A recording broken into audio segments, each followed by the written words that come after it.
So yes, let me check, am I audible, is the screen clear, so that we can start the session. So let me just check. Okay, so yes, my dear aspirants, so this is the general anatomy MCQ series which I have targeted for the first year MBBS students, as I have already done with the theory part, and many of the sessions which I have taken is targeted for the theory part. So let's discuss the MCQs related to the general anatomy part. So I would like to start with the session. So before that, I would like to give the introduction about myself and about the platform of Unacademy on which we are taking the sessions. Okay, so myself, Dr. Monalisa, I have got 9 years of teaching experience, and I have done my MD Anatomy from Armed Force Medical College, Pune, and I am educator of anatomy subject on the platform of Unacademy. Let's talk about the special class features. So when we are talking about special class features of Unacademy, it's an interactive session where the learners and the educators can interact, polls are conducted, the learners can participate in the poll, and they can interact with the educators, they can ask their doubts can be clear right itself when the session is going on. Raise your hands and get your doubts clear right itself in the live session. Never ever miss a session. This is another positive point of Unacademy platform, that if you start liking this session, you can follow that educator on the Unacademy app, and when you follow the educator on the Unacademy app, you will get notification regarding all the sessions taken by the educator. So this is another benefit of joining the free platform of Unacademy. So never ever miss a session. Once the session is finished, you can also download the PDF notes. Okay, that would be highly beneficial for you. Anytime, anywhere, read from the top educators of Unacademy platform. Get enrolled for the free test by using the code ANAT10. Now, I would like to give you information regarding my free special classes. So, I would like to give you information. Actually, tomorrow is 26th January, Republic Day, and on the eve of Republic Day, I am taking 2 sessions. One is 3 p.m. and the other is 1 p.m. 2 sessions, afternoon you can say, 1 p.m. and 3 p.m. session is there, which I will take on the platform of Unacademy. So do join this session. This will be highly beneficial for you. So this is targeted for the high yield MCQs. Okay, high yield anatomy MCQs targeting for NEET PG 22 examination.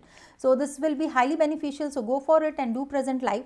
Now, my dear aspirants, I would also like to tell that you can enroll in this free test by using the code ANAT10. You can unlock the session and be present live for the session. Use this code for unlocking the session.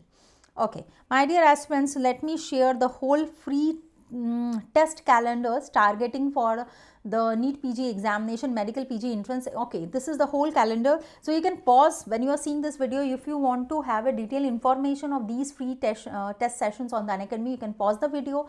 You can have a look on the topics and about the timing when it is being conducted. Get enrolled for these tests by using the code ANAT10. Okay.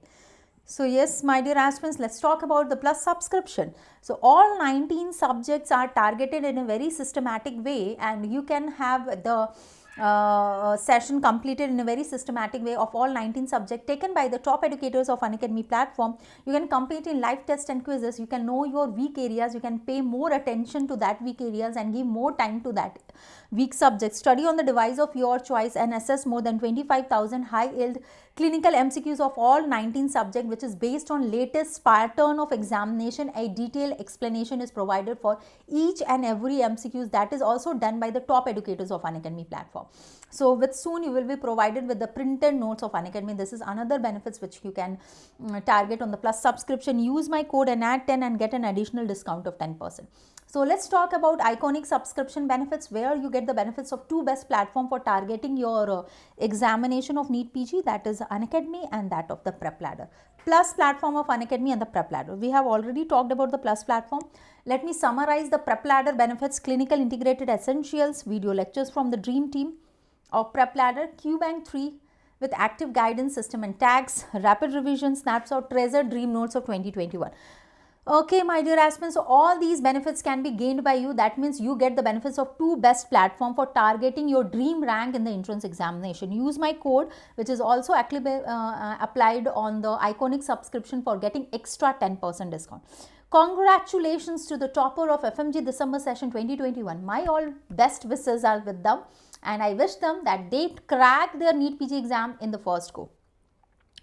So see this is the pricing detail of Plus and Iconic which has been compared. Have a look on it, and this will help you to decide whether going for Plus or Iconic. Use my code NAT10 for an extra discount of 10%. Okay. So updated highly effective QBank is there on the Unacademy platform. कितने MCQs हैं? How many?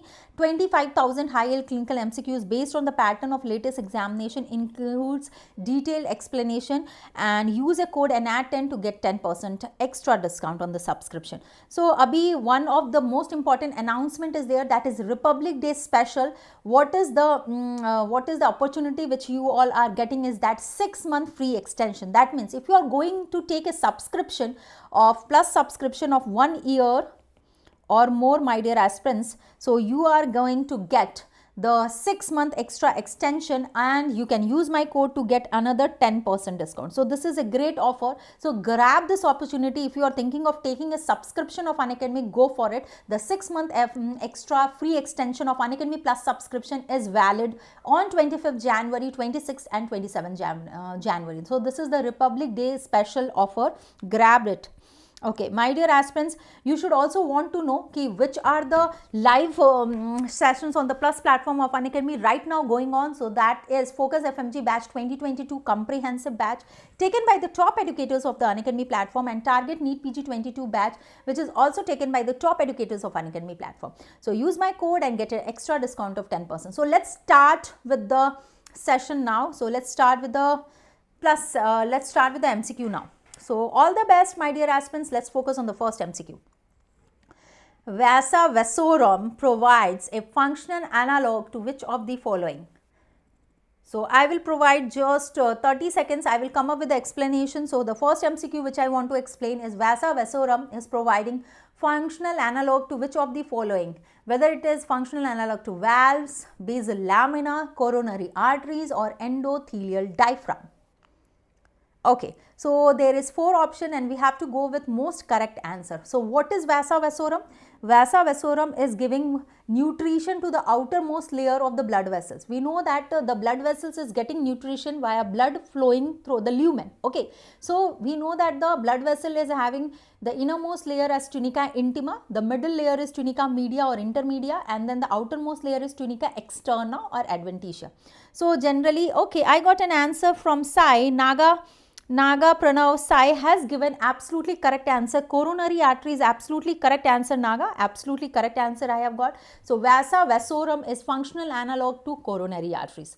So yes, we have already talked about Vasa vasorum when I was taking the histology and also when I was taking the general anatomy of blood vessels.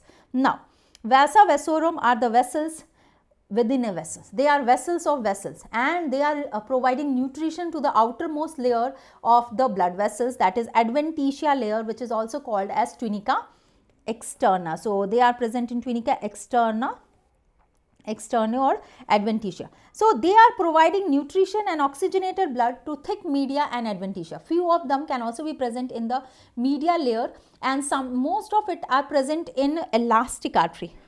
So most of Vasa vasorum is present in elastic artery or large vein,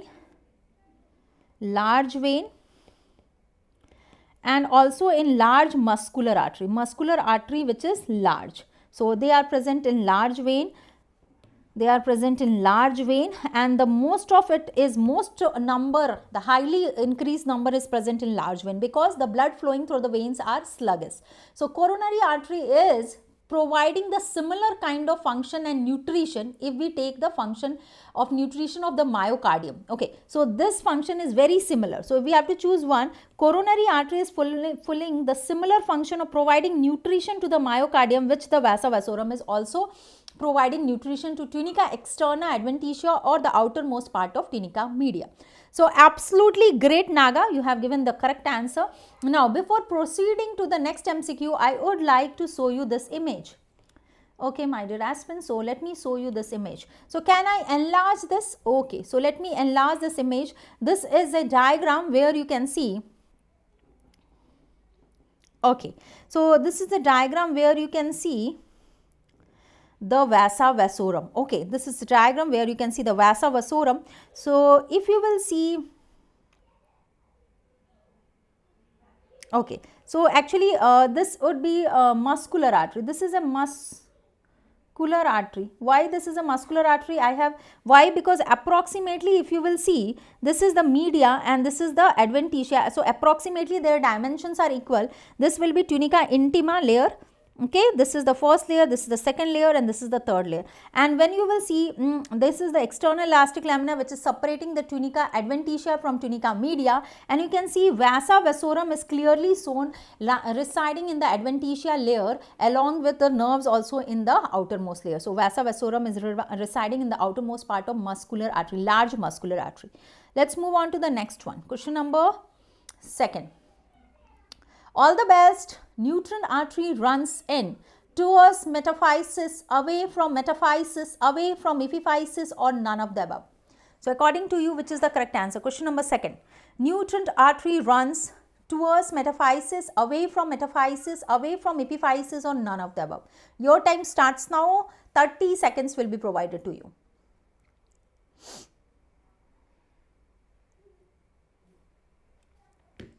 So please mark the correct answer. Yes, Naga. What is the direction of nutrient artery? So this MCQ is targeting about the direction of nutrient artery. So my dear aspirants, the direction of nutrient artery is towards the epiphysis, the correct answer. So through the nutrient foramen, the nutrient artery is traversing inside, it will enter through. So what happens through the nutrient foramen? Through the nutrient foramen, nutrient artery enters in the diaphysis of the bone. In which part of the bone? In the diaphysis of long bone, and thereafter it will be dividing into ascending and descending branch. It will be dividing into ascending branch and that of descending branch. So it will be dividing into ascending branch and that of descending branch. Okay, and thereafter this will what happens? This will nutrient artery will traverse towards the metaphysis, and there it will form anastomosis with the other epiphyseal, metaphyseal, perosteal arteries. Okay, so nutrient foramens and nutrient artery traverse hota hai, divide into ascending, descending branches, traverse towards the metaphysis and get anastomosed with other neighboring arteries, epiphyseal, metaphyseal, perosteal arteries. Now see here, this is how I will show you the diagram also. So in this diagram, if I just slightly enlarge this diagram, you can see nutrient artery and the vein entering through nutrient foramen in the compact bone diaphysis, the shaft of compact bone. Then it is dividing into ascending, descending branches and anastomosing with the metaphyseal arteries, epiphyseal arteries. Okay, so this is how it happens. So the direction is towards the metaphysis. So we will go with A as the correct answer for question number 2. Okay, my dear aspirants. So let's move on to the third MCQ. All the best. True statement is, which of the following statement is true? Osteoblasts give rise to osteocytes. Growth of the bone occurs at the diaphysis and epiphysis is present between. So here the word P is missing. Please write down. Epiphysis is present between diaphysis and epiphysis. Okay. Interphalangeal joint is saddle joint. So according to you, which is the correct answer? True statement. Which of the following is the true statement? So my dear aspirants, 4 options are there. Mark the correct answer. Which of the following is true statement? So yes, your time starts now. Please mark the correct answer.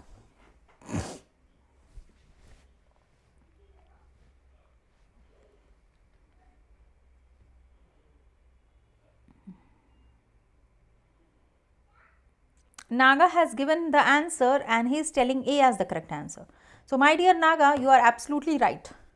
So Naga, you are absolutely right. A is the perfectly correct answer. We know that osteoblast, when get surrounded with the osteoid material and it get matured, then it changes into osteocyte. So osteoblast along with the osteoid matrix, ground substance matrix, it is called as osteocyte. So mature form of osteoblast is osteocytes. These are the cells of the bone.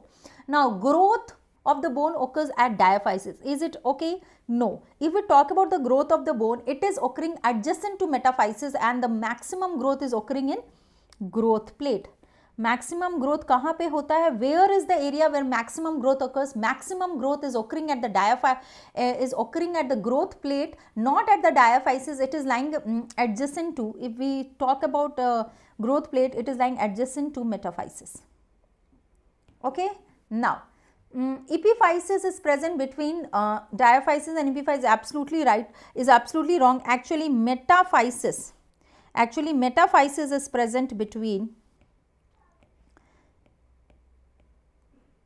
epiphysis and diaphysis. So this is absolutely wrong. Yes, hello dear. Now interphalangeal joint is saddle joint. It is absolutely wrong. Interphalangeal joint is which type of joint, my dear aspirants? Okay, interphalangeal joint is which type of joint? It is also wrong. It is hinge variety of synovial joint. It is hinge variety of synovial joint. So clearly we can see only A option is correct. So clearly we can see only A option is correct. Got it? So let's move on to the next, that is question number 4. All the best, my dear aspirants. Question number 4. Which of the following is aberrant epiphysis? Which of the following is aberrant epiphysis? Options are coracoid epiphysis, greater tubercle of the humerus bone, the base of the first metacarpal, the base of the second metacarpal. 4 options are there and mark the correct answer. Aberrant epiphysis. Which of the following is aberrant epiphysis?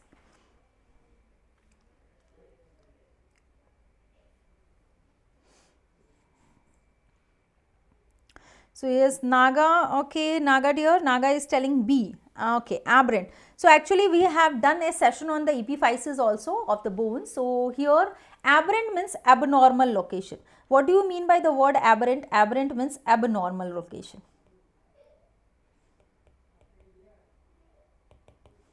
So actually base of first metacarpal nahi hoga. If it has been written head of first metacarpal, then it had been the correct answer. So it is wrong. Greater tubercle is traction epiphysis. It is a traction epiphysis. Coracoid process is atavistic epiphysis. Atavistic epiphysis. Atavistic means normally in case of lower animals it is a separate bone, but in case of human beings it has fused with another bone. So if we take an example of atavistic epiphysis, we have got 2 examples. We have got posterior tubercle of talus and we have got coracoid process of scapula. Both of these are example of atavistic epiphysis. They are actually in case of animals, lower animals, they are a separate bone, but in case of human beings, they have fused with the one bone and they have become the part of that bone. So in that category, atavistic mein 2 examples hai. We have got 2 examples in that category. Posterior tubercle of the talus and that of coracoid process of scapula. Greater tubercle of humerus, lesser tubercle of humerus, greater lesser trochanters of the femur, all these are example of traction epiphysis. Base of first metacarpal, no. If the option was head of first metacarpal, then it had become aberrant. So here head is not mentioned, base, so it is wrong. Base of second metacarpal is the correct answer, and actually base of all the other metacarpals are example of aberrant, abnormal position or aberrant epiphysis. So we will go with D as the correct answer. So that is the reason D is the correct answer. Got it, everyone? So let's move on to the next. It is right and wrong, that doesn't matter. Participation is important. Okay, my dear aspirants. So question number 5. Which type of joint is growth plate? Which type of joint is growth plate? Question number 5. Which type of joint is growth plate? Fibrous primary cartilaginous joint, secondary cartilaginous joint, or plain joint? Which type of joint is growth plate? Fibrous primary cartilaginous joint, secondary cartilaginous joint, or plain joint? Question number 5. Your time starts now.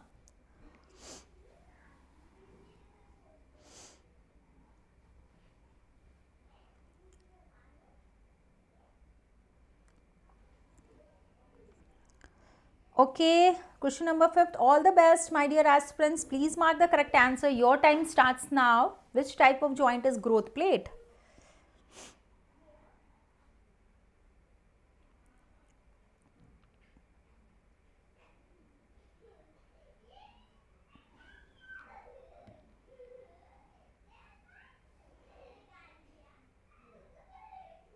Okay, actually the correct answer for question number 5 is, the correct answer for question number Fifth is primary cartilaginous joint. So growth plate is an example of primary cartilaginous joint. So we will have B as the correct answer. So we will have B as the correct answer. Yes, absolutely right.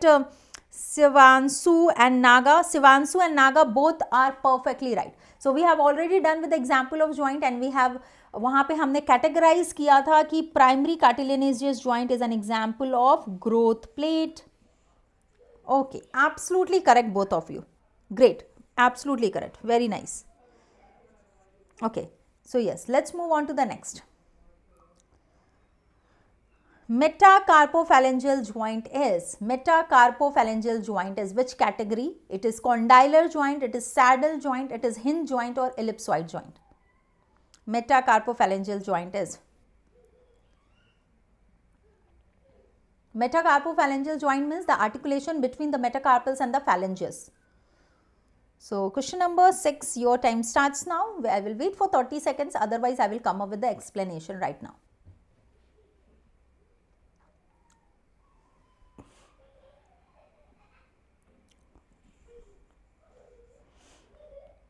Metacarpophalangeal joint. Question number 6. So yes, my dear aspirants, if we talk about metacarpophalangeal joint, we will have two types. We will go with structural classification and we will go with functional. The correct answer is ellipsoid. Okay.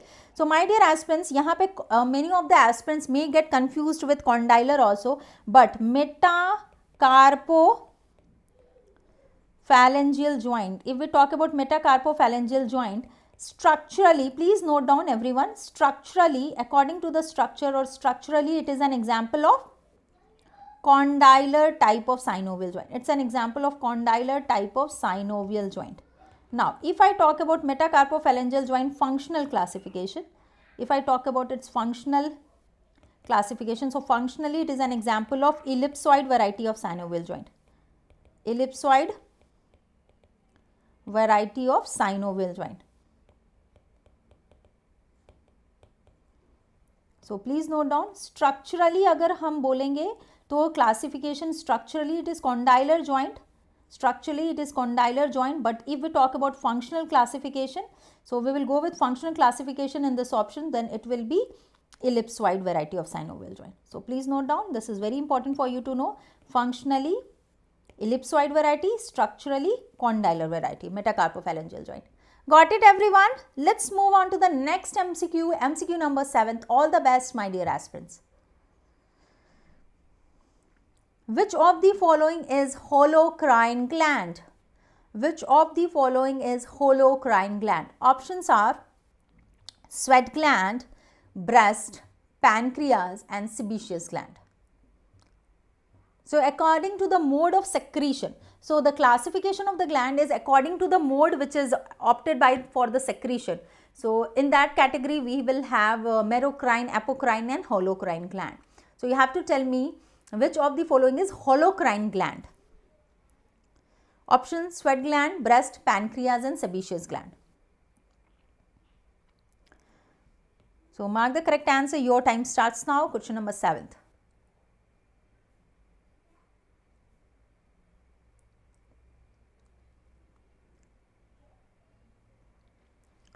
Okay, my dear aspirants. Okay, the correct answer is D, that is sebaceous gland.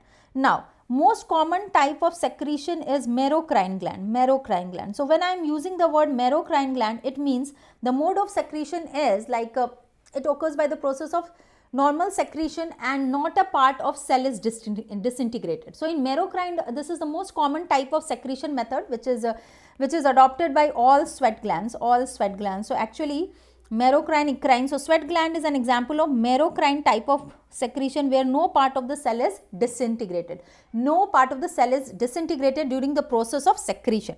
So yes, Sai, you are absolutely right. Breast is modified sweat gland, so it is having apocrine type of secretion. When I am using the word apocrine type of secretion, it means the method of secretion may a part of the cell is getting disintegrated. So merocrine, no part of the cell is disintegrated, no cell part is disintegrated. Disintegrated. This is the most common method adopted by the method of secretion. Apocrine means a part of cell is disintegrated. And when we are using the third one, that is holocrine. When you are using the word holocrine, the entire cell is burst out. You can say entire cell is burst out or dies during the process of disintegration. So the correct example is sebaceous gland. Now pancreas is not only an exocrine. Actually these are the classification for the exocrine glands. When we are talking about pancreas, it is both exocrine and endocrine. So exo and endo both varieties. So pancreas is having both exo and endo variety. So we will go with best correct answer, and that best correct answer is sebaceous gland, which is having the holocrine type of secretion. Holocrine gland. Okay, my dear aspirants, so let's move on to the next one, that is question number 8. All the best for the 8th number MCQ. Okay. Dense irregular connective tissue is found in which of the following? Dense irregular connective tissue is found in which of the following? Option are dermis, lamina propria, tendon or ligaments. Dense irregular connective tissue is found in which of the following? Dermis, lamina propria, tendons or ligaments.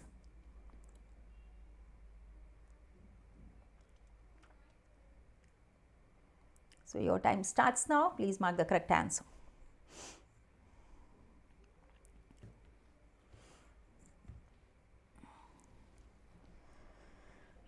Dense irregular connective tissue, A, B, C, D. Please mark the correct answer.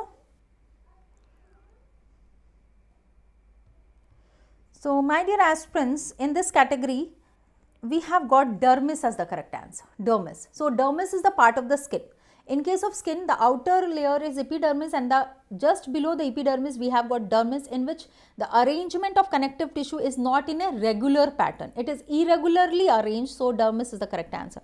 Lamina propria is not the correct answer because it is not dense. It is loose connective tissue. It is loose. It contains loose connective tissue.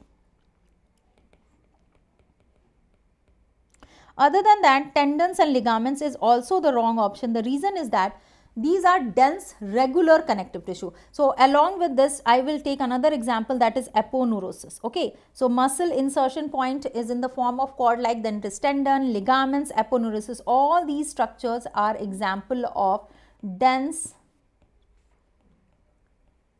regular connective tissue. Regular connective tissue. All these are example of dense regular connective tissue. Dermis is an example of dense irregular arrangement of connective tissue. So is it okay everyone? My dear aspirants, Naga, Sivansu, important points everyone, is it okay? Can we move on to the next MCQ, that is MCQ number 9th? Have you understood this point? Okay, so we have got here dermis as the correct answer. So we have got dermis as the correct answer. Let's focus on to the next MCQ, that is MCQ number 9th. Now, MCQ number 9th. All of the following are example of traction epiphysis except. Question number 8. All of the following are example of traction epiphysis except. The options are mastoid process, greater trochanter of femur, lesser trochanter of femur, deltoid tuberosity. 4 options are there and you have to mark the correct answer. All of the following are example of traction epiphysis except A, B, C, D. Mastoid process, greater trochanter of femur, lesser trochanter of femur or deltoid tuberosity.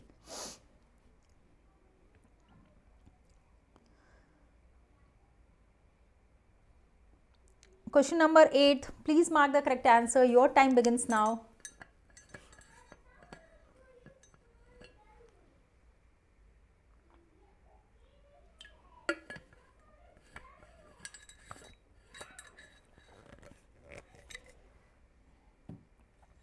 Okay, so let me explain, don't worry.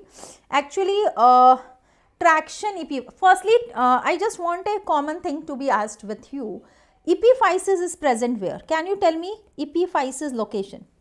So आप ही लोग so actually all of you will give me the right answer. All of you are going to give me the right answer. Just tell me epiphysis is present on which part of the bone. So my question is, epiphysis is present in which part of the bone? Ends of the bone, or it is present in the middle or the shaft of the bone? So epiphysis is present at the ends of the bone or is present in the shaft of the bone. So my question is this. Okay, Naga and everyone, those who are listening.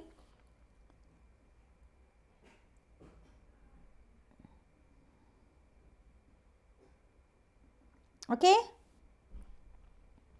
Epiphysis is present at the ends of the bone, or it is present at the ends of the bone, or it is present in the shaft of the bone. So my question is this. Please mark the correct answer. Anyone?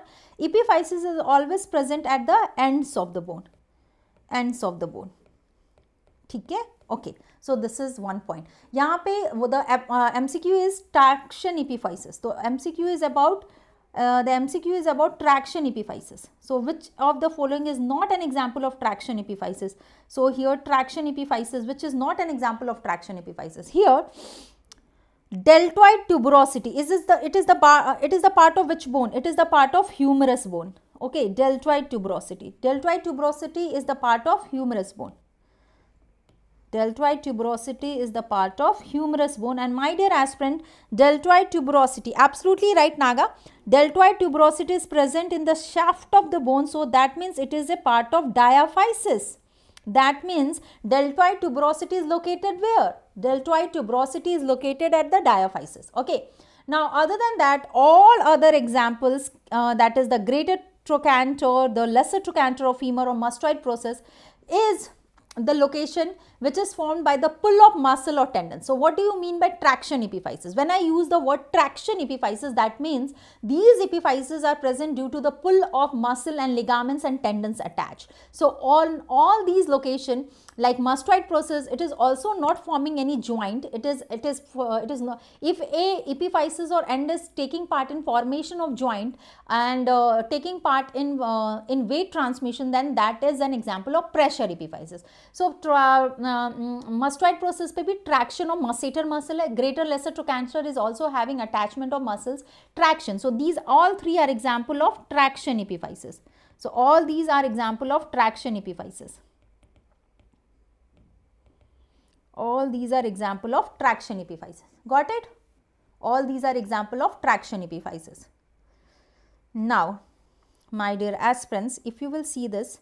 So, my dear aspirants, let me explain you the 4 types of epiphysis, which is very favorite MCQs. This is a very important choice of MCQs always asked in your examination for your first year MBBS, for your Viva also, and for your competitive exam next. So, pressure epiphysis. Whenever I use the word pressure epiphysis, the word pressure epiphysis means these epiphyses are formed at the end of the bones which are taking part in formation of joint complex. So, these are taking part in the formation of joint complex, and they are important for weight transmission. So, whichever bone ends are taking part in formation of joint, like elbow joint, knee joint, hip joint, all these becomes an example of pressure epiphysis.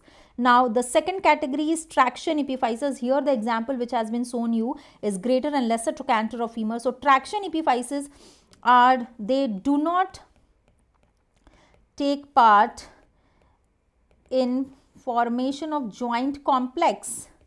They do not take part in formation of joint complex, but formed by the pull of muscles, tendons and ligaments. So, examples of traction epiphysis will be greater, lesser trochanter, greater and lesser tubercles. Atavistic, the third category. So, we have done with the first category, we have done with the second category. Now, coming to the third category. Now, when I am talking about the third category, that is atavistic epiphysis, this atavistic epiphysis is an example of the epiphysis which is normally present. Normally, this atavistic epiphysis is normally in case of it's present as a separate bone in case of lower animals, but in case of human beings, they have they have fused as one bone. So the example is, 2 of this example is there. One is posterior tubercle of talus. So here one example is posterior tubercle of talus, that is ostrigonum, and another is coracoid process of other is coracoid process of scapula, which together has forming the one bone, but actually they are two bones in lower animals. The fourth category of the epiphysis is aberrant epiphysis, and one more MCQ just now we have solved about aberrant epiphysis. Actually the word aberrant epiphysis means abnormal location. What is important for you to know is these epiphyses is having abnormal location. Okay, abnormal location. So aberrant epiphysis. So this is present at the head of first metacarpal. Okay, where it is present? It is present at the head of first metacarpal and at the base of other metacarpals. So this is example of the fourth, that is aberrant or abnormal position. So my dear aspirants, in much more detail, these topics are already covered in the session of bones general anatomy. Those who have missed out, please watch the session once more. So I think your doubt is clear now. Why the correct answer was not deltoid tuberosity? Deltoid tuberosity, why it was not the correct answer? The reason is that deltoid tuberosity is present in the shaft. Deltoid tuberosity is present in the shaft of long bone, and shaft is an example of diaphysis. So deltoid tuberosity is present in diaphysis. This is not an epiphysis, so we have got D as the correct answer. Is it okay, everyone? Okay, Naga and everyone, let's move on to the next MCQ, that is question number 9. All the best to my dear aspirants. Let's move on to the next one. Okay. Periosteum is attached to the bone by, periosteum is attached to the bone by, whether the correct answer is peripheral lamina, Sarpace fibers, elastic fibers or Purkinje fibers. So which is the correct answer? Periosteum is attached to the bone by peripheral lamina, Sarpace fibers, elastic fibers, Purkinje fibers. According to you, which is the correct answer? Question number 9, your time starts now.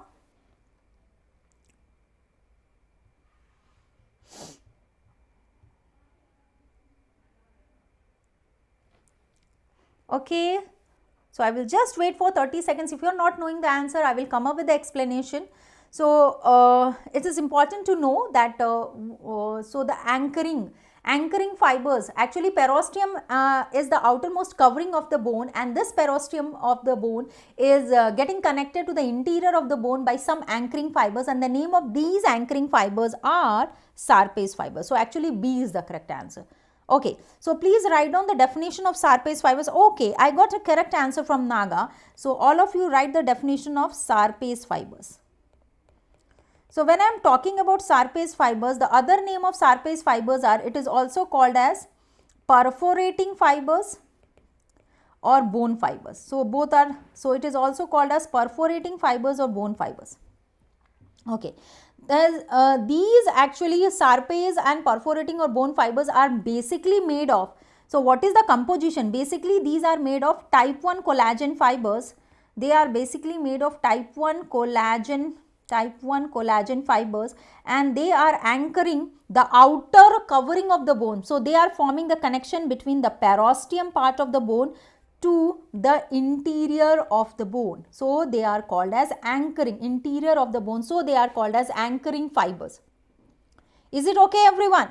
So I would also like to show you a diagram for it so that you can better understand this. So let me show you this diagram. So let me just enlarge this diagram. When I am enlarging this diagram, you can see this is a schematic diagram showing you the diagram of compact bone. So here if you will see, the outer periosteum has been shown. This is the outer periosteum, outer covering.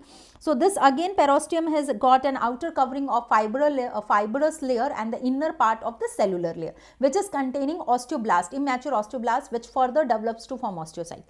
From this perpendicularly यहाँ से perpendicularly running ऐसे fibers आएंगे, and these perpendicularly running fibers are called as Sarpace fibers. So this perpendicularly running fibers which arises from the periosteum and which is anchoring inside, called as bone fibers, and anchoring inside to the interior of the bone is called as Sarpace or anchoring or bone fibers, as you can see in this diagram. Got it? If I just remove this, see here, the flap has been removed and you can see fibers are perpendicularly running inside.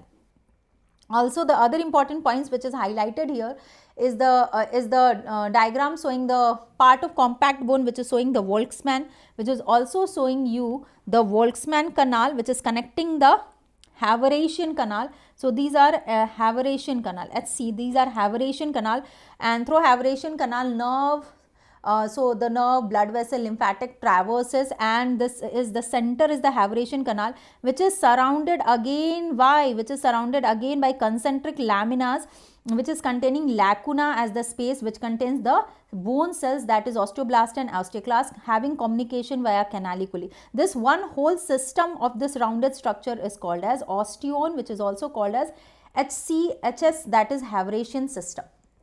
Is it okay, everyone? So let's move on to the next MCQ, that is MCQ number 10th. All the best, my dear aspirants.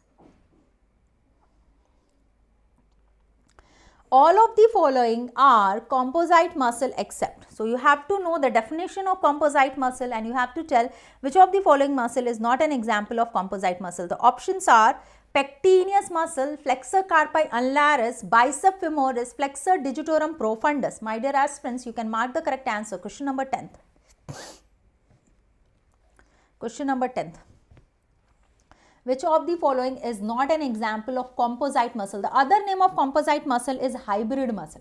The other name of composite muscle is hybrid muscle. So you have to pick the best answer. Okay, so please mark the correct answer. I got an answer from Naga. What about others? What about others? So Naga has already given the right answer. So yes, B is absolutely correct answer. So Naga, you are absolutely right. B is absolutely correct answer. So again, a thumbs up goes for you. Yeah. So my dear aspirants, let me tell you what is composite muscle. Composite muscle means hybrid muscle.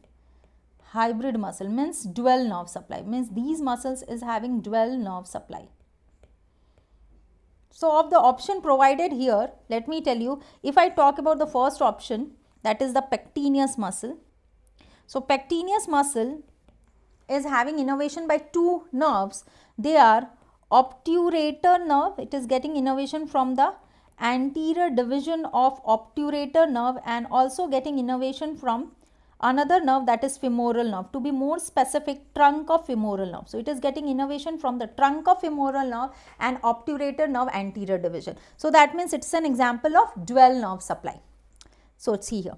If I talk about the other option, that is biceps femoris. So biceps femoris is having two parts. It is having short head and it is having long head. Okay. So short head is getting innervation from common peroneal component of sciatic nerve, part of sciatic nerve, and long head from the tibial component of sciatic nerve. So that means again this is an example of composite innervation. So which is the third one? Flexor digitorum profundus. So flexor digitorum profundus has got medial part and has got lateral part. So medial part of flexor digitorum profundus is getting innervation from ulnar nerve. Lateral part is getting innervation from median nerve. So again this is an example of composite. If I talk about the flexor carpi unlaris, it is getting innervation from just one nerve, and the name of that nerve is ulnar nerve. So we will get B as the correct answer. So that is the reason B is the correct answer, which is not an example of composite muscle. Rest all muscle which is mentioned is an example of composite innervation. Pectineus having dual nerve supply, obturator and femoral nerve. Femoral trunk and obturator nerve anterior division. Biceps femoris, short head and long head. Short head is from common peroneal component of tibial nerve, sciatic nerve, and long head from tibial component of sciatic nerve. जब हम FDP का बात कर रहे हैं, that is flexor digitorum profundus, medial part is from ulnar nerve and lateral part from median nerve. So is it clear, everyone? So clearly we can see that B is the correct answer. Let's proceed to the next MCQ, question number 11th. All the best. We have got 20 MCQs today. All of the following are digastric muscle except. All of the following are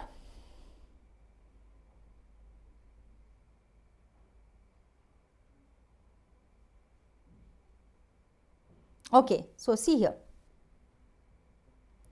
All of the following are digastric muscle except. The options are occipitofrontalis, sternocleidomastoid, omohyoid, and muscular fibers in the ligament of Tris. So question number 11, mark the correct answer. Question number 11, please mark the correct answer. Your time begins now. All of the following are digastric muscle except.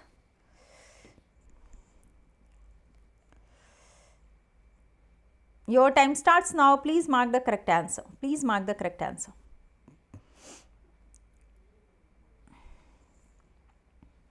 Question number 11th.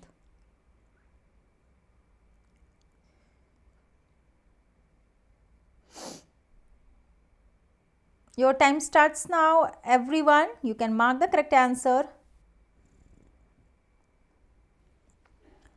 Okay. So here the correct answer is, here the correct answer will be sternocleidomastoid muscle. Okay. So here the options are occipitofrontalis. Actually, the first thing is that you have to understand what do you mean by the word digastric. The word digastric, the meaning of the word digastric means two bellies. Means two bellies. Okay. So when we are, why I have chosen sternocleidomastoid as the correct answer. Sternocleidomastoid muscle is having only one belly, but it is having two heads. Okay. So two heads, that is sternal head and that of clavicular head. So it is having two heads of origin, sternal head and clavicular head, but it is having just one belly. So it is not an example of, digastric muscle. Okay, rest all are example of digastric muscle. The word digastric means it is having two bellies. So sternocleidomastoid muscle is similar like a biceps brachii muscle having two heads of origin and just one belly. So sternocleidomastoid muscle is an example of just a muscle like biceps. It is behaving just as biceps brachii muscle, that is fusiform muscle. So it becomes, so or it's having two heads, that is again crisscrossing. So morphologically, cruciate can also be an example of its two head which is crossing each other. So let's talk about the other option. So yes, so we have done with this. So let's talk about the other. Let me just mark the other options here. So my dear aspirants, when we are talking about other options like occipitofrontalis is digastric muscle because it is having two bellies, occipital belly and that of frontal belly. Now, if we are talking about omohyoid, it is also two bellies because it is having two bellies. One is superior belly of omohyoid muscle and the other is inferior belly of omohyoid muscle. Okay. Now the third one. So actually muscular fibers in ligament of Tris. So muscular fibers of ligament of Tris, I would like to explain it more. Actually this is also an example of two bellies because it is having smooth muscle belly and it is having skeleton muscle belly. So here you can see the green color highlighted structure which you are seeing. The green color highlighted structure which you are seeing in this image is actually ligament of Tris. So ligament of Tris is also called as suspensory ligament of duodenojejunal junction. Okay. Now my dear aspirants, it is actually having two bellies. The one which is arising from the crux of the diaphragm. So the one, it is having skeleton belly, which is actually arising from the crux of the diaphragm, and the other one is made of smooth belly. The smooth belly is actually merging with the DG junction. What is DJ junction? That is duodenum and that of jejunum junction. Okay. So this is DJ junction and this will be the crux of the diaphragm. So crux of the diaphragm. So this is the two bellies and you can see the intermediate part. If we talk about the intermediate connecting fibers, the intermediate connecting fibers are actually, intermediate connecting fibers are winding around. So this intermediate connecting fibers are actually made of loose connective tissue.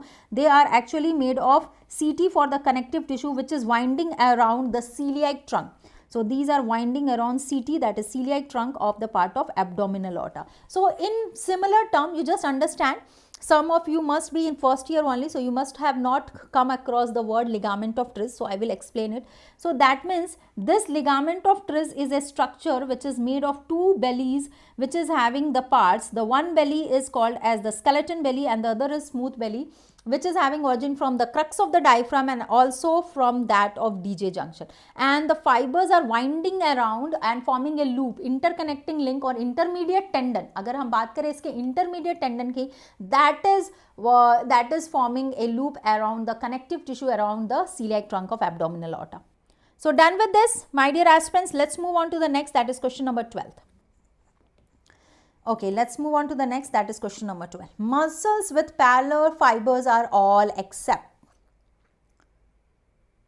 Muscles with parallel fibers are all except. Options are Sartorius, Rectus Abdominis, Sternohyoid or Tibialis anterior. According to you, which is the best answer? Your time begins now. Please mark the correct answer. Question number 12.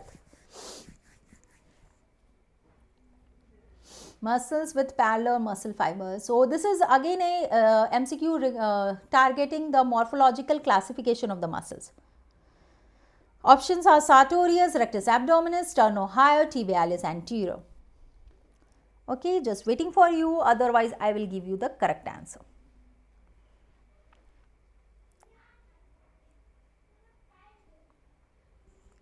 The correct answer is D. Why? Because tibialis anterior is having circumpinnate muscle fibers.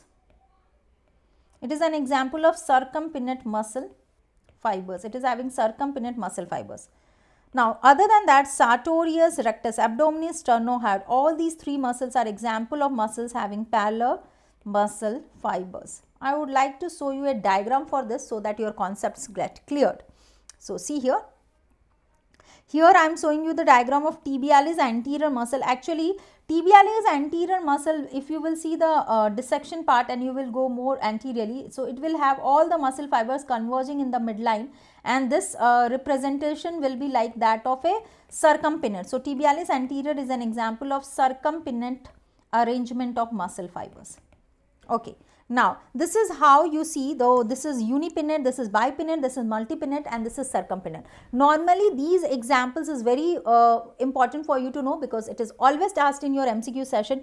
Unipinnate example of muscles are first and second lumbrical muscles, flexor pollicis longus muscles, and that of palmar interossei muscle. Bipinnate examples are dorsal interossei muscle, rectus femoris muscle, and that of third and fourth lumbrical muscles. Multipinnate examples are deltoid muscle. To be more specific, acromial or middle fibers of deltoid muscle. Circumpinnate example is tibialis anterior muscle. All the fibers are converging in the center, as you can see. So this is the diagrammatic representation how the muscle fibers look. Okay. Now see the options which was given here. So you can see here sternohyoid, and you can clearly see the arrangement of the muscle fibers as you can see in the diagram. If I highlight this diagram also, what you can appreciate, the arrangement of the muscle fibers are clearly parallel. So these are example of parallel muscle fibers. Other than that, let's see an example of sartorius muscle. So see here, you can see this long belt-like muscle. This muscle which you are seeing is the sartorius muscle. So here also the fibers are longitudinally running parallel to each other. So sartorius muscle is again an example of parallel muscle fibers. Okay. Now other one, see here, this is in this diagram you can see the muscle that is rectus abdominis muscle. This is rectus abdominis muscle, and rectus abdominis muscle, as you can see here, it is having in between intersections. Can you see here? It is again a muscle which is having parallel muscle fibers, no doubt, and in between it is having tendinous intersections. So it is again having parallel muscle fibers with tendinous intersection, with tendinous intersections. Got it, everyone? Got it? Yes, my dear aspirants. So let's move on to the next MCQ. Is it clear to everyone? Everyone. Okay, Naga and everyone. Sivansu, Naga. Important points. Is it okay? So let's move on to the next one, that is question number 13. In the following nutrient artery to bone, choose the wrong pair. So this is a match the following kind of MCQ. So you have to choose the wrong pair. You have to choose the wrong pair. A, B, C, D. Humerus nutrient artery is profunda brachii artery. Radius nutrient artery is anterior introosseous artery. Fibula peroneal artery. Tibia anterior tibial artery. Question number 13, you have to choose the wrong pair.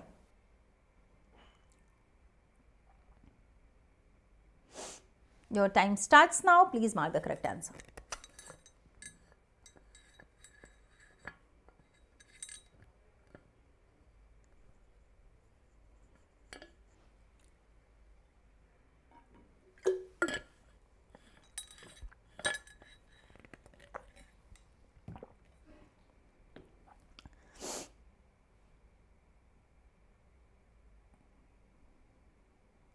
Okay.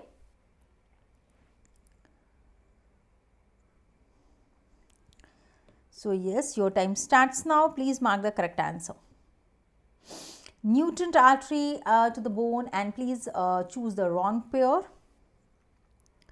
Okay, so my dear aspirants, here the correct answer is tibia anterior tibial artery. Tibia pairing with the anterior tibial artery is absolutely wrong. Actually, tibia is getting nutrient artery, tibia nutrient artery name is posterior tibial artery. So I would like, so absolutely all other are absolutely correct. So please have a detailed description of the pairing. So which is so important one, which when we are telling about the humerus bone, the absolutely correct, it is having the nutrient artery as profunda brachii artery. So this is absolutely correct, my dear aspirants. Radius is also correct. Not only radius, both radius and ulna is having its nutrient artery as anterior interosseous artery. Now, fibula, which is given in this MCQ, is absolutely correct. It is having peroneal artery. Now, let's talk about the other few arteries which is not mentioned here. One of the long bone is femur, which is very important for you to know. So, when we are talking about the femur bone is the longest bone in our body, and the femur bone nutrient artery is, it is getting nutrition from perforating branch of deep artery of thigh, that is the this is a branch from deep artery of thigh, which is also called as deep femoral artery or profunda femoris artery. Now, one more is the clavicle. Actually, clavicle is lying horizontally in our body, but it is also an example of long bone, and it is getting nutrition via the nutrient artery. The name of that artery is suprascapular artery. So this is the list. All of you please go through this list of the bone and the pairing with the nutrient artery. This is the bone and the pairing with the nutrient artery, which will give you the idea. Okay. So this is exactly the correct order. So here we can get the correct answer, which is absolutely wrong, is tibia is having its nutrient artery supplied by anterior tibial artery. The correct answer will be, it is getting its nutrient artery from posterior tibial artery.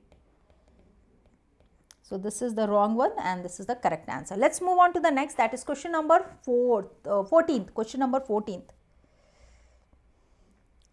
All are valvulus except, all of the following are valvulus except dural venous sinuses, hepatic vein, femoral vein, inferior vena cava.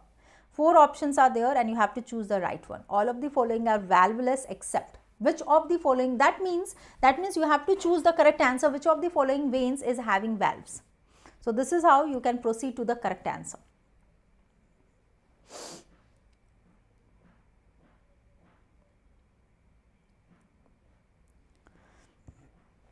So yes, your time starts now.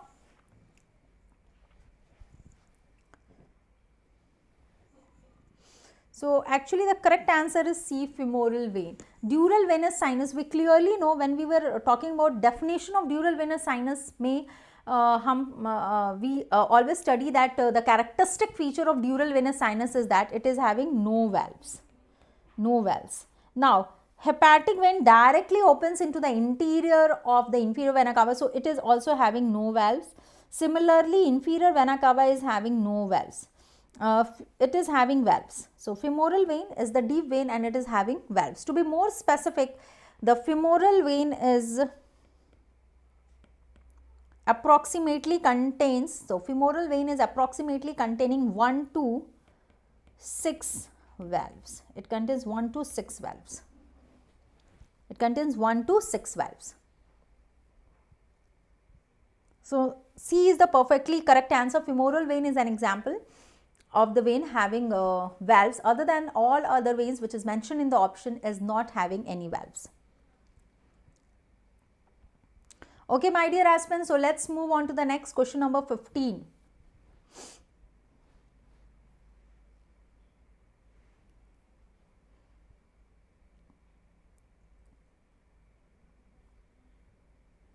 Okay, identify the type of muscle shown in the image. So here the diagram is showing a muscle.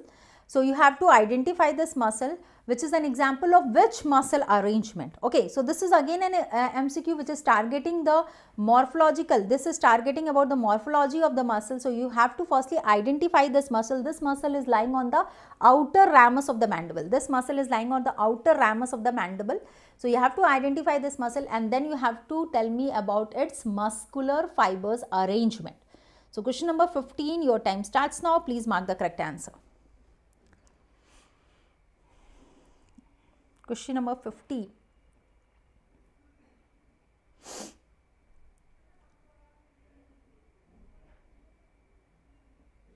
So your time starts now. Mark the correct answer. Whether it is cruciate, whether it is spiral, multipinnate or convergent muscle.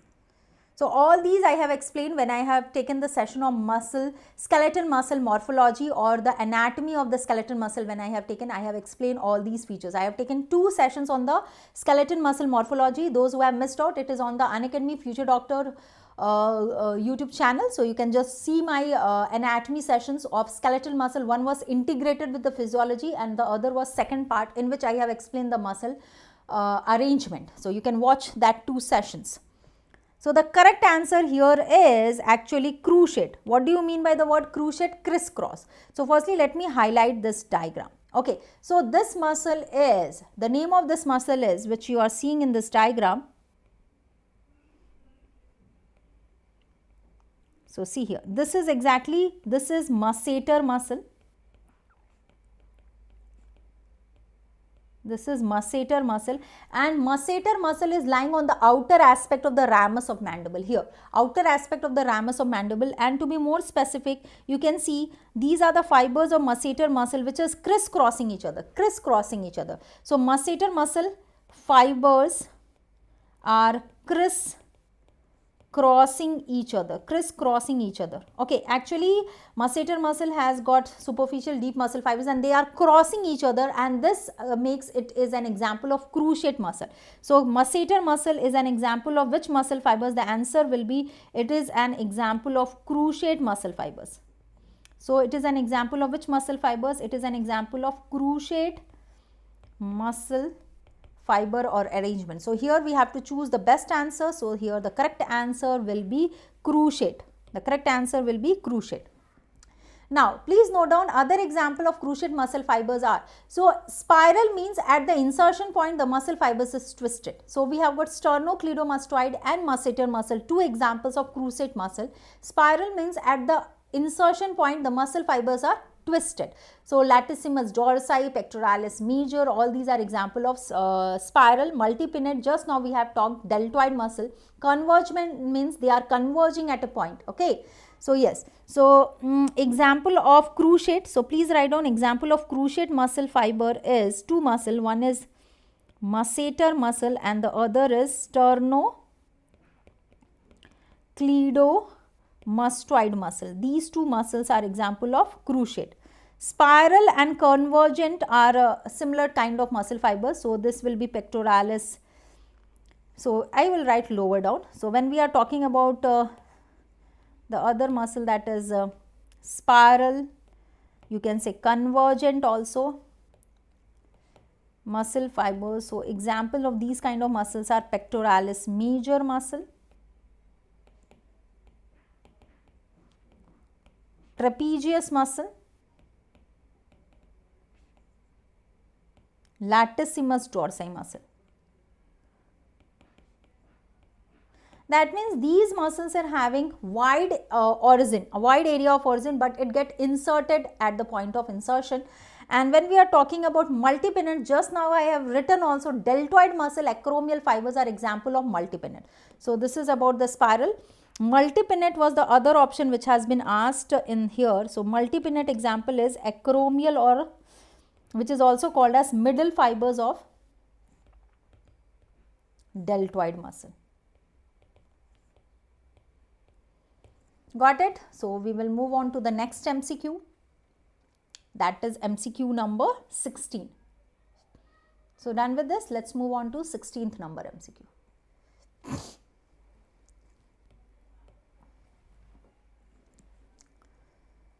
Okay, so this is again match the following kind of MCQ. Which of the following joint is paired correctly with the type of joint? Correctly with the type of joint. Proximal and distal radioulnar joint is an example of condyloid synovial joint.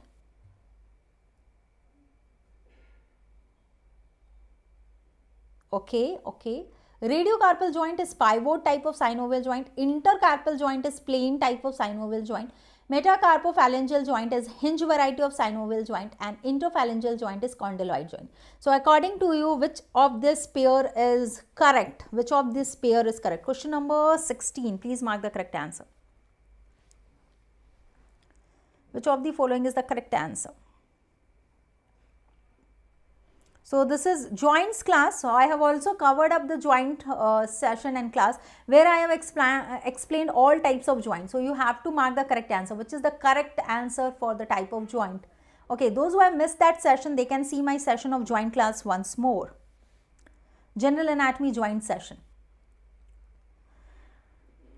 So the correct answer in this is C option. Intercarpal joint is an example of plane type of synovial joint. Intercarpal joint is an example of plane type of synovial joint.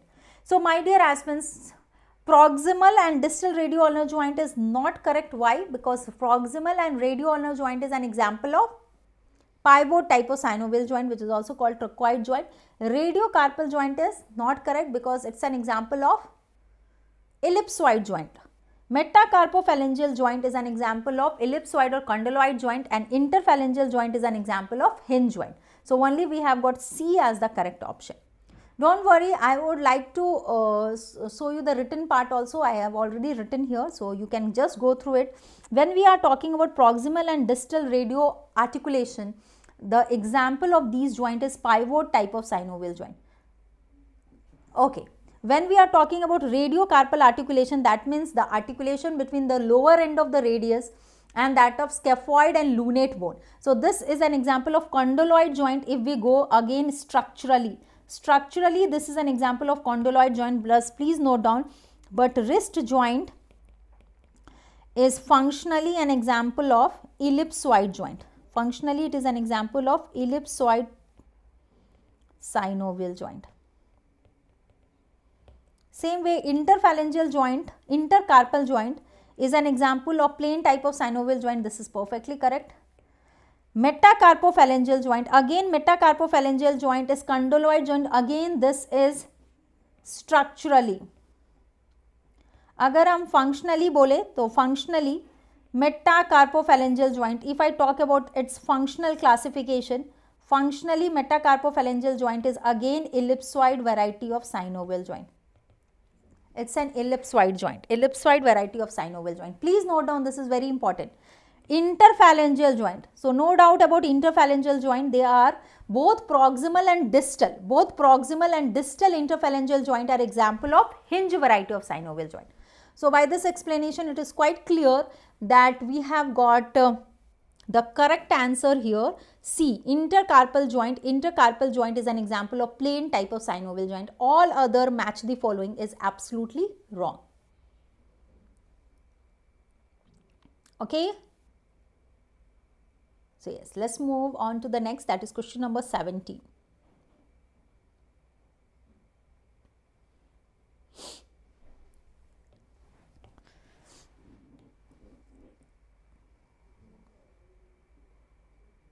Okay.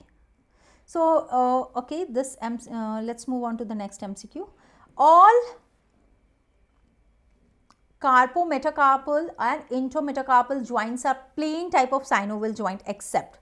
So, here 5 options are there: carpometacarpal joint of thumb, carpometacarpal joint of 5th metacarpal, carpometacarpal joint of the 3rd metacarpal, intermetacarpal joint of the 4th and the 5th metacarpal, intermetacarpal joint of the 1st and 2nd. So, 5 options are there and you have to choose the right answer, which is not an example of plain type of synovial joint among the options provided. So, there is 5 options. You have to choose the correct answer, which is not an example of plain type of synovial joint. So, yes, your time starts now, 30 seconds, otherwise I will come up with the explanation. My dear aspirants, please mark the correct answer.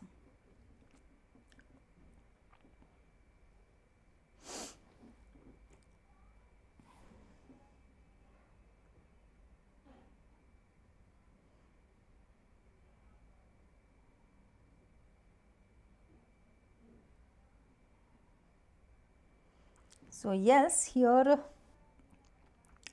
the correct answer for this MCQ will be carpometacarpal joint of thumb. Actually, carpometacarpal joint of thumb is not an example of plain type of synovial joint. Can anybody tell me? Carpometacarpal joint of thumb is an example of which synovial joint? It's an example of which synovial joint? All of you please see the joint class which I have taken just now, because if you have seen the joint class, all these MCQs will be absolutely correct. So, carpometacarpal joint of thumb is an example of saddle type of synovial joint. It's an example of saddle type of synovial joint. Got it? So, list all B, C, D is absolutely correct. Only A option was wrong. Only A option was wrong. Okay, my dear aspirants. So, let me just, I have already written this point also here. All carpometacarpal and that of intermetacarpal joints, which is formed between the carpal bones and the intermetacarpal joints, the articulation between these bones are example of plain type of synovial joint, except that of carpometacarpal joint of thumb, which is an example of saddle type of articulation. So, here this was asked in the MCQ. This is an example of saddle type of articulation. Okay, my dear aspirants, so please make a note of this point that the first carpometacarpal joint is not plain type of synovial joint. It is a saddle type of synovial joint. Okay. So, yes, moving on to the next, that is the question number 18th. All of the following is true about metaphysis of the bone except. All of the following points are true about metaphysis of the bone except. Option A, it is the strongest part of the bone. Option B, it is the most vascular part of the bone. Option C, growth activity is maximized here. It is the region which is favoring hematogenous spread of infection. Question number 18.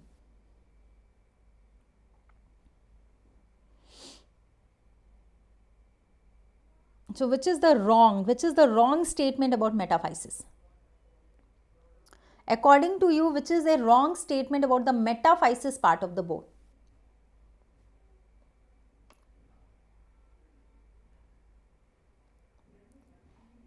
Four options are there. You have to mark the correct answer. The wrong statement you have to pick up along the whole option A, B, C, D.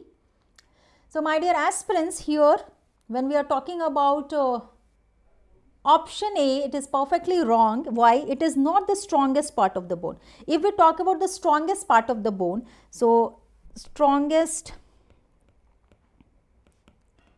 part of bone is diaphysis, is not the metaphysis, it is the diaphysis part of the bone. What do you mean by the diaphysis part of the bone? The shaft, that means shaft of the bone, which is the diaphysis, which is the strongest part of the bone, and in the shaft of the bone, it is derived from primary ossification center. Shaft of the bone derived from primary ossification center. It is most vascular part is absolutely correct. Growth activity is maximized here, absolutely correct. Actually, growth plate is the area where maximum, growth plate is the area of the bone where maximum growth occurs, and this is lying adjacent to metaphysis. It is lying adjacent to metaphysis. So, yes, C option is absolutely right. That means C option is also absolutely right. Now, it is the reason favoring hematogenous spread of infection is also right. Actually, we know that epiphyseal end, what is metaphysis? If you want to define metaphysis, what is it? Epiphyseal end of diaphysis. Epiphyseal end of diaphysis is metaphysis. And at the region, that means metaphysis is lying towards the epiphysis. It is exactly located between epiphysis and diaphysis. That means metaphysis is located in between epiphysis and that of diaphysis. And when you will see the metaphyseal region, there is capillary loop. Inside there will be capillary loop. This capillary loop is forming hair bend.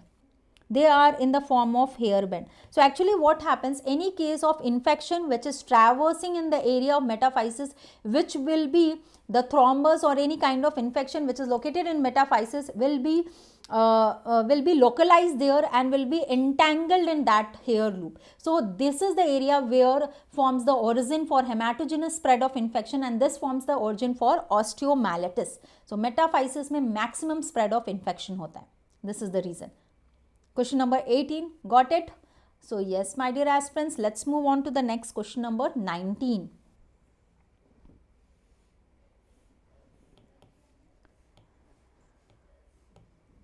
Atlanto-occipital joint is of which synovial variety? Atlanto-occipital articulation is an example of trochoid joint, ellipsoid joint, condylar joint or saddle joint. According to you, which is the correct answer?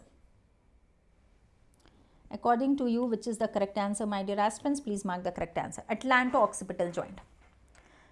So, yes. 4 options are there.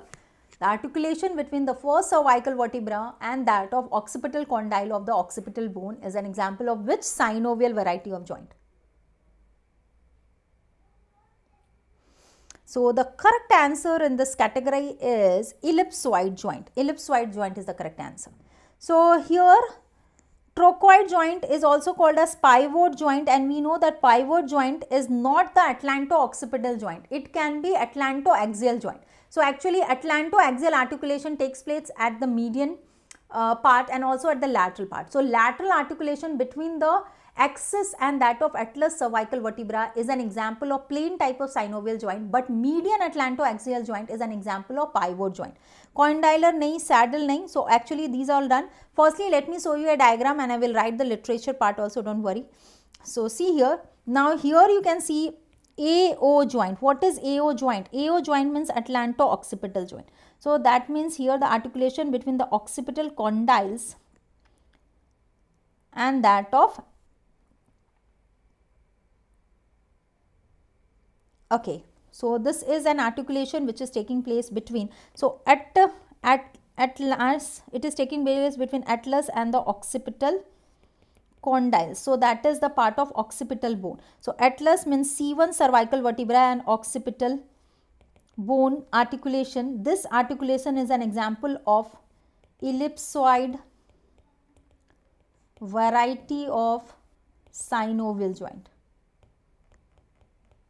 Now, the other articulation which you are seeing is AA. What do you mean by AA? This is the articulation between the atlas and that of, so actually here when I am talking about this, and you see here the articulation between, when we are talking about the articulation between the first and second, the articulation between first, second cervical vertebra is occurring, that is called as atlanto-axial. So here the atlanto-axial joint is of 3 varieties. See here, this is the dense or odontoid process which is articulating with the anterior arch of the atlas. Okay, so actually anterior arch of atlas and posterior there will be a ligament, transverse ligament will be there. So in that transverse ligament the dense is rotating, so this becomes an example of pivot joint. So please write down median atlanto-axial joint.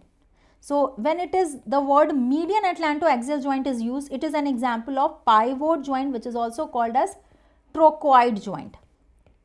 But to be more specific, if the word lateral atlanto-axial joint is used, if the word lateral articulation between the first and the second cervical vertebra is used, so the articulation between first and second cervical vertebra, that is atlas and axis on the lateral aspect, is just an example of plain type of synovial joint. So both are example of synovial joint. Laterally the articulation is plain type of synovial joint. Lateral atlantoaxial joint is plain type of synovial joint, and median atlantoaxial joint is an example of pivot or trochoid joint. So this is an important point which has to be noted by you. And articulation between occipital condyle and that of atlas is an example of ellipsoid variety of synovial joint. So done with this. We have already gone through it in much detail when I have taken the class of general anatomy joint. So those who have missed out, they can once again revise that session. So is it okay? We have done with this. Okay. So let's move on to the next, that is question number 20th. Okay, let's move on to question number 20th. All the best, my dear aspirants.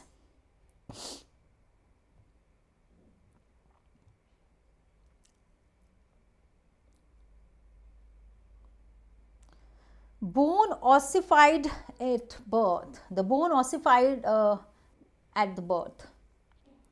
Upper end of humerus, lower end of humerus, lower end of the femur, or none of the above. So what is your correct answer? So actually we know that bone is developed by, the shaft of the bone develops from primary ossification center, and primary ossification center appears before birth. This is the law of ossification. And other than that, we also know that secondary ossification centers appears at the ends or epiphyseal end of the bone, and that appears after the birth. So which of the following bone is not obeying this law and it is ossified at birth? So that means secondary ossification center is not appearing after birth, but secondary ossification center is appearing along with the birth or just before the birth. So this is exactly what this MCQ is targeting. Bone ossified at birth. A, B, C, D. Upper end of humerus, lower end of humerus, lower end of femur, or none of the above. According to you, which is the best answer? Your time starts now. Please mark the correct answer.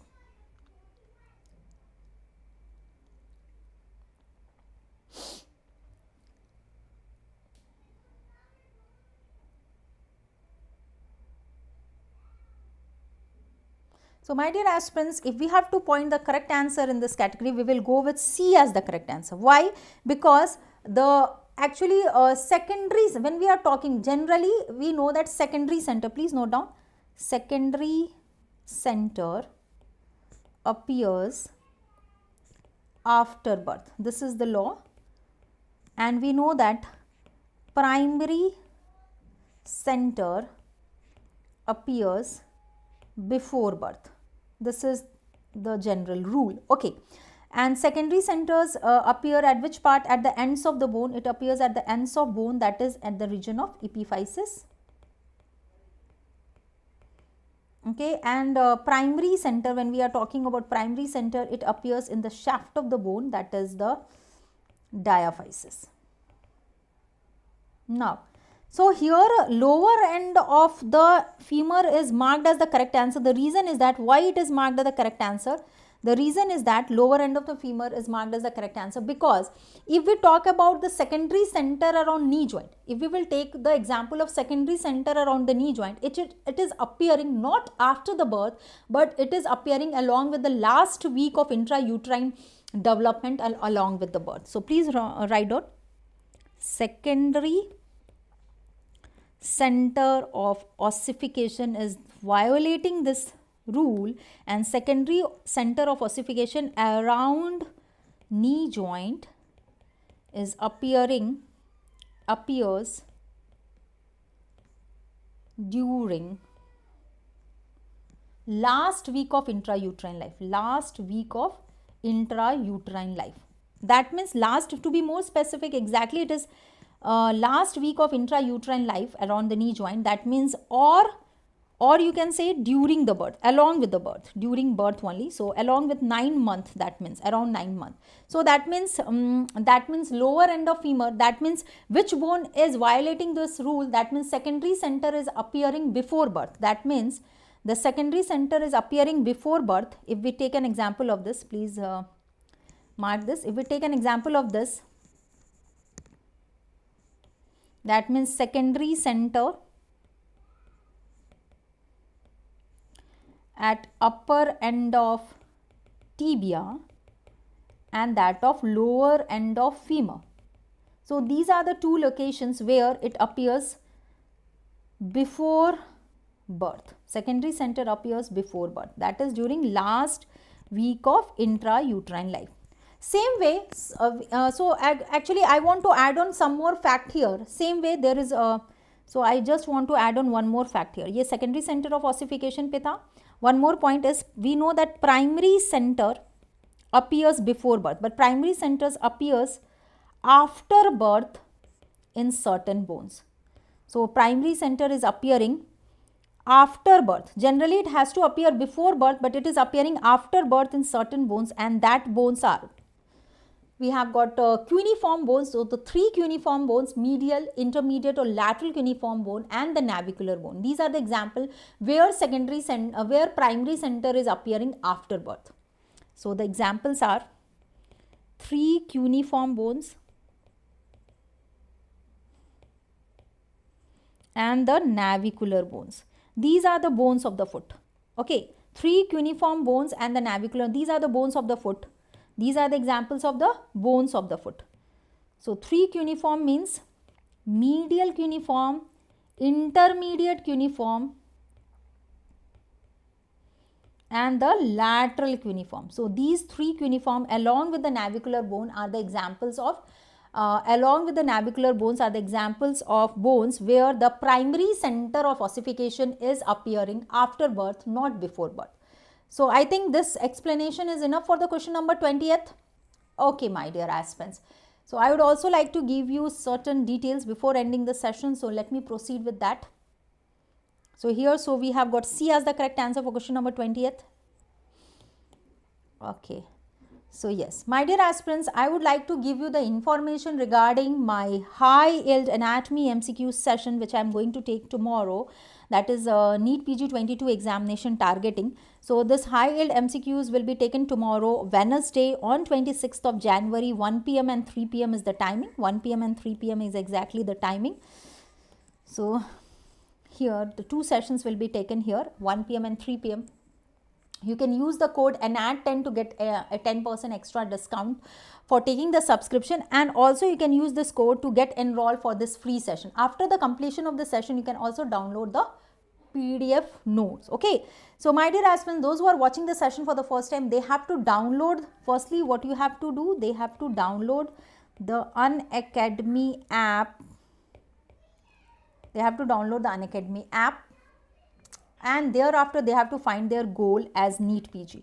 So, and after that, via the link of my session, which I always send and share in the Let's Crack NEET PG platform and all the Telegram group of Unacademy, or via searching Dr.Monalisa Wednesday free session, the link is provided. I will take a session 1 p.m. and 3 p.m. You can enroll in this session by using the code ANAT10 if you are watching the session for the first time. Okay. So my dear aspirants, I would also like to share not only my free session, also the free test calendar for the entire month of January.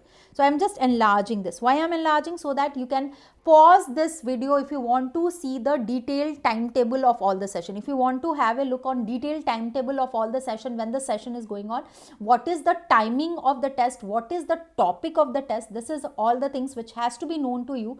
So you can just have a look on this. My dear aspirants, please get enrolled for these free platform test series of Unacademy, because these tests are made by the top educators of Unacademy platform. So just get enrolled for this test. Use my code ANAT10 and be present for this live test. Absolutely beneficial for you if you are targeting your competitive exam NEET PG 2022 session. So highly beneficial. Okay. Now before ending the session, certain important information must be provided to you. One is the Republic Day special offer.